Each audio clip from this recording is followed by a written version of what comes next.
Welcome back to the channel student. Accounting principles और accounting concept series का आज का तीसरा लेक्चर, जिसमें हम लोग डिस्कस करने जा रहे हैं इन कॉन्सेप्ट्स के बारे में। तो फर्स्ट कॉन्सेप्ट है आपके पास, या फर्स्ट प्रिंसिपल जो आपके पास है, हिस्टोरिकल कॉस्ट प्रिंसिपल, या इसको जो कॉस्ट प्रिंसिपल के नाम से भी देखा जाता है। अब कॉस्ट प्रिंसिपल आपको क्या बता रहा होता है? कोई भी एसेट, उसको जनरली हम लोग रिकॉर्ड कर रहे होते हैं एट अ कॉस्ट। कौन सी cost? That is paid to acquire. कोई भी कॉस्ट जो हम लोग एसेट को बाय करते हुए या परचेज करते हुए पे करते हैं, उसको हम लोग क्या नाम दे देते हैं? Historical cost. नाम से भी आपको पता चल रहा है, हिस्टोरिकल कॉस्ट या बैक एंड कॉस्ट, जिस कॉस्ट के ऊपर आपने कोई भी एसेट परचेज किया regardless of market value. For example, आप एक बिल्डिंग परचेज करते हैं 5 लाख, अब उसकी मार्केट में वैल्यू है 550,000, मतलब 5,50,000 उसमें मार्केट के अंदर वैल्यू है। अब आपने उसको रिकॉर्ड करना है, तो इस प्रिंसिपल के अकॉर्डिंग आपने उस बिल्डिंग को रिकॉर्ड करना है 5 लाख के। अब वो कॉस्ट आपकी सब्सिक्वेंट ईयर्स में आपको हेल्प आउट करेगी। अब ये नहीं है कि हर साल बिल्डिंग आपने, उसकी लाइफ है फॉर एग्जाम्पल आपकी 20 साल, तो 20 साल तक आपने उस बिल्डिंग को जो है वो 5 लाख के ऊपर ही मेंशन कर। अब सब्सिक्वेंट ईयर में नो डाउट उसकी वैल्यू आपकी कम हो रही है, तो वो डेप्रिशिएट होती जाएगी, उसकी डेप्रिसिएशन आपने चार्ज करनी है। उस वजह से उसकी वैल्यू अगर कम हो रही है तो वो आपने मेंशन करनी। लेकिन ऑन द अदर हैंड, अगर आपकी जो मार्केट वैल्यू है उस एसेट की या बिल्डिंग की कम हो रही है, तो उसको आप रिकॉर्ड नहीं करेंगे, बल्कि आप उसको जितने का आपने बाय किया उतने कॉस्ट के ऊपर ही रिकॉर्ड करें। उसके बाद मैचिंग प्रिंसिपल। मैचिंग प्रिंसिपल ये आपको क्या कहता है? आपने जो एक्सपेंसेस है उनको ऑफसेट करना है रेवेन्यू के against on the basis of cause and effect. आप यूं कह सकते हैं फॉर एग्जांपल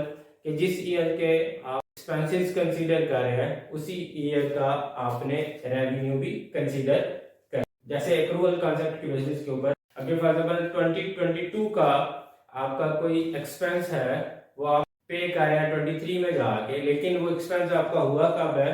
22 में, तो आपने रिकॉर्ड भी उसको किधर करना है? 22। इस तरह आपने जो एग्जैक्ट या एक्यूरेट प्रॉफिट की फिगर है वो आपने अगर फाइंड आउट करनी है, तो फिर आपने ऑफसेटिंग करनी है एक्सपेंसेस की against revenue on the basis of cause and effect. मतलब जो एक्सपेंस आप इंकर कर रहे हैं और उसकी बेस पे आप रेवेन्यू अर्न कर रहे हैं, तो वो आपका एक्सपेंस उसी ईयर में, उसी टाइम पीरियड में रेवेन्यू के अगेंस्ट आपने उसको ऑफसेट करना है। इन शॉर्ट आप ये कह सकते हैं कि सेम ईयर के आपने रेवेन्यू और एक्सपेंसेस लेने हैं, अपना प्रॉफिट या अपनी जो फाइनेंशियल पोजीशन है बिजनेस की, उसको फाइंड। नेक्स्ट वन है डुअल एस्पेक्ट प्रिंसिपल। तो डुअल का मतलब क्या होता है? टू। इस प्रिंसिपल के अकॉर्डिंग आपकी कोई भी चीज है उसके दो एस्पेक्ट है। जैसे आप सेल कर रहे हैं तो उसके दो एस्पेक्ट है, गुड्स आप डिलीवर कर रहे हैं, ऑन द अदर हैंड आपके पास कैश आ रहा है। तो इस प्रिंसिपल के according for every debit there is an equivalent credit. जैसे आपने अगर 5,000 की सेल की है, तो गुड्स आप डिलीवर कितने की कर रहे हैं? 5,000। आप रिसीव कितना कर रहे हैं? 5,000। तो यहाँ पे आप ये नहीं कह सकते कि 5,000 की चीजें जो है वो आपने बेची हैं और उसके अगेंस्ट आपने रिसीव करना है 1 लाख। तो ऐसे नहीं है, आपके हर जितना आपके पास डेबिट हो रहा है उतना ही इक्विवेलेंट आपके पास क्रेडिट होगा। अगर इसको हम लोग दूसरे सेंस में देखें, तो जितने भी आपके एसेट्स हैं वो इक्वल होते हैं इक्विटी। मतलब आपने जो एसेट बाय करना है वो दो सोर्सेज से आपके पास आ रहा है। अब वो सोर्सेज आपके पास क्या है? या तो आपकी लायबिलिटी होगी या कैपिटल, या आपने किसी से लोन लिया हुआ है, या फिर आपका जो मालिक का पैसा है उसके बेस पे आप एसेट बाय कर रहे हैं। तो आपके सोर्सेज हैं वो हमेशा किसके इक्वल आ रहे हैं? रिसोर्सेज, मतलब एसेट्स आपके इक्वल है किसके? इक्विटीज के।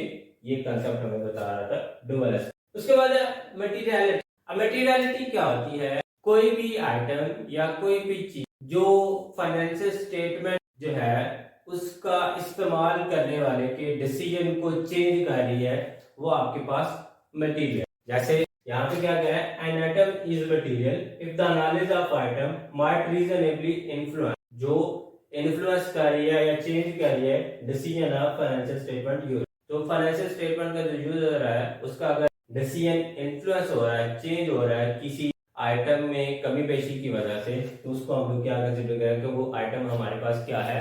मटेरियल। फॉर एग्जाम्पल अगर एक कंपनी जिसका कैपिटल फॉर एग्जाम्पल 1 लाख है, उसके लिए 10,000 है वो मटेरियल है, क्योंकि अगर 10,000 की कोई भी चीज आप ऊपर नीचे करेंगे या मेंशन नहीं करेंगे तो उसकी बेस पे जो फाइनेंशियल स्टेटमेंट का यूजर है उसका डिसीजन चेंज हो। ऑन अदर हैंड अगर हम लोग कह रहे हैं एक कंपनी जिसका जो कैपिटल है वो 1 बिलियन, शायद उसके लिए जो 10,000 है वो इतना मायने नहीं रखना, इतना यूजफुल नहीं है। तो कोई भी चीज जिसकी कॉस्ट अगर 10,000 है तो शायद 1 बिलियन की जो कंपनी है उसके लिए इतना ज्यादा बॉदर नहीं करती, तो वो चीज उसके लिए क्या होगी, इमटेरियल। या आप यूं कह सकते हैं इसकी एग्जांपल के तौर पे आपकी जो लो कॉस्ट प्लांट है उसके अंदर आपकी जो पेंसिल शार्पनेस है या वेस्ट बकेट्स हैं, आपके पास कोई भी इस तरह की चीजें हैं, वो आप अगर उनको रिकॉर्ड नहीं कर रहे, दूसरी तरफ आप देखें तो जो डेप्रिसिएशन है वो भी आपके पास आ रही है, डेप्रिसिएशन भी आपने चार्ज करनी है रेवेन्यू वगैरह जो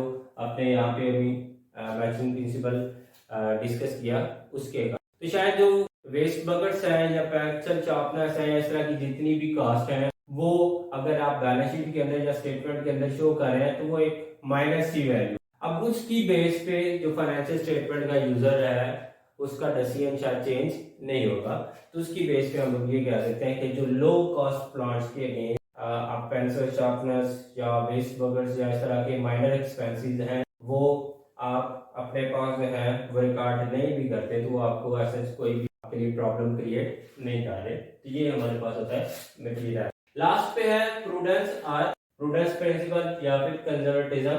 इसमें आप क्या कह रहे होते हैं, पॉलिसी ऑफ प्लानिंग से मतलब क्या कि आपने हर तरह से अपने आप को बिजनेस को सेव रखें, मतलब क्या एंटीसिपेट नो प्रॉफिट।